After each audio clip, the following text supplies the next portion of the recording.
Hi, in this video we're going to talk about winterizing your RV.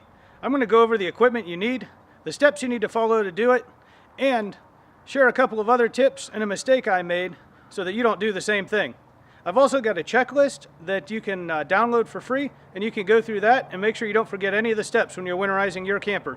My name's Jason and this is a Weekend RV Adventures YouTube channel. On this channel I share RVing tips, and I hope to inspire you with some of the adventures I go on so that you can get out there and start having some adventures of your own.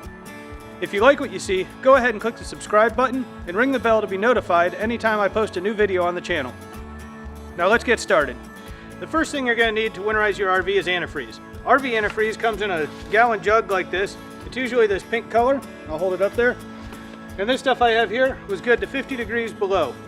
Now, for most RVs, you're going to want at least 2 gallons. That'll cover your basic RV with a bathroom, a kitchen, and maybe an outside shower. If you have more water fixtures than that, you're going to need more antifreeze. I use 3 gallons on mine, and I have all the things I mentioned before, but I also have a second bathroom, and I have an outside kitchen with a sink. Now, if you have a washer-dryer prep, or if you have a dishwasher or an ice maker on your sink, you may want to add a 4th gallon to that list. So basically, start with 2 gallons, possibly 3 if you have a couple extra fixtures, and I'd say if you have more than 2 or 3 extra fixtures, go ahead and get that 4th gallon. You can always dump it down the drains. The second thing you're going to need is a way to get the antifreeze into your camper.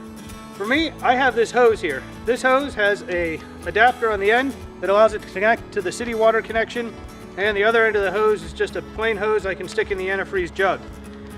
Now I use this because I have a water selector valve that has a winterize position, so I connect this to my city water, put it to winterize, and then the pump in my RV can pump the antifreeze up through the system. If you don't have that, you may need a Winterizing Kit, and those are available online. I'll put a link down in the description of the video below on where you can get one of those from Amazon, but that just installs in the line between your city water connection and your pump, and it's a valve with a hose that looks very similar to mine that you connect the hose in, flip the valve to the winterized position, and that'll let you suck the antifreeze out of the jug and into your camper. I used that on my old camper. It took maybe half an hour to install, and it's a great way to get the antifreeze into your system. Now, if you don't want to do that, another option is to get a hand pump. And the hand pump, again, connects to your city water port and has a hose that goes down into the antifreeze jug, but you actually have to pump that by hand to pump the antifreeze through your lines. I would only suggest that if winterizing your camper is going to be something you only do once or twice, or if you're really looking to not make any modifications, I guess that's also an option for you. All right, the next 2 pieces of equipment you're going to need might not be quite as obvious to you, and that is a socket that'll fit your water heater drain plug. That's because you need to drain all that water out of your water heater before you start winterizing. Mine is a 29mm socket. You can get these on Amazon too, and I'll put a link in the video description if you need to check one of those out for yours. The next one I have here is this little adapter. Now, I made mine out of parts from Home Depot, but you can get these online, one piece. And what this does is it screws into the city water port and allows you to connect an air compressor to the other side to blow compressed air through your lines and blow all the water out. I may be a little overzealous or OCD about this, but I want to make sure nothing freezes in my camper through the winter. So I connect compressed air and blow out all the lines first, and then I go through and pump it full of antifreeze just to make sure there's no chance of anything freezing. This is also good for your black tank flush because you don't have a way to really force the antifreeze through that line, and if you leave water sitting in your black tank flush line over the winter, it could freeze and cause damage to the check valve or break the line or break the connection. So this is one step I would advise not skipping. You're also going to need an air compressor to do that. So if you don't have an air compressor, I'd see if you can find a buddy to borrow one. I don't know if you really want to go out and buy an air compressor just for this job, but if you're looking for an excuse for a new tool, maybe this is the opportunity for you. Now let's talk about the steps in winterizing your RV. I'm going to go through these kind of quickly, but that's because I've got a link in the description of the video to a checklist you can download that'll take you through every one of these steps, and you can check off the boxes to make sure you don't miss anything. There's also another video on my channel that I'll link to in the cards and in the description where I go through this whole process on my RV, and you can see how each step looks. So the first step you want to do in the winterizing process is to get all the water out of your tanks. That includes your black and gray tanks. You can't just dump those at home, so you may want to plan ahead on your last trip to make sure you hit the dump station and empty out your black and gray tanks and flush them out good. Otherwise, you'll have to find a way to safely dispose of any waste left in your tanks. After your waste tanks are empty, you need to remove all the fresh water from your RV. You're going to start by opening up your freshwater tank drain, your hot and cold low point drains, and removing the plug and anode rod from your water heater. You'll want to check that anode rod while you have it out and make sure that it still has some life left on it.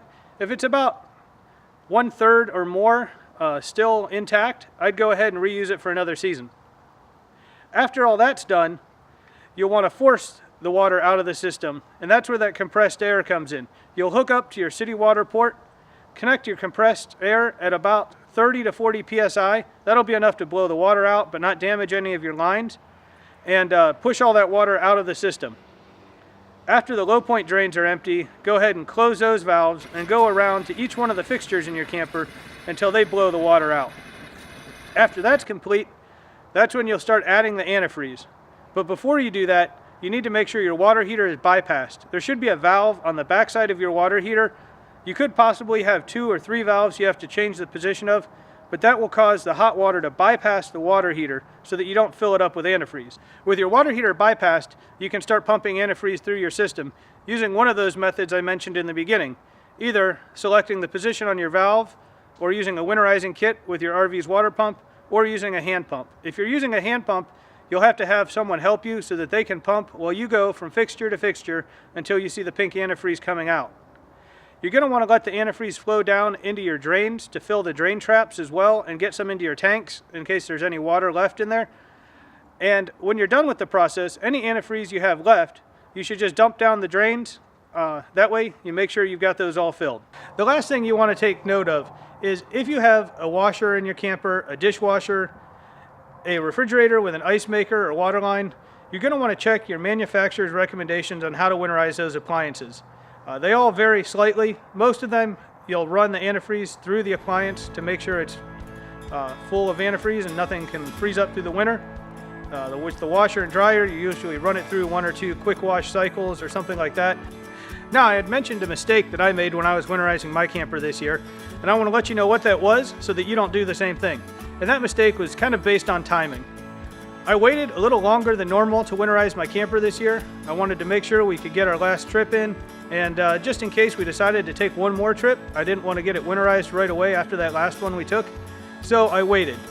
And unfortunately, the weekend I had available, it got cold and snowed here. Now, I wasn't worried about the lines freezing and causing damage because I knew it wasn't cold enough for everything to freeze inside the camper.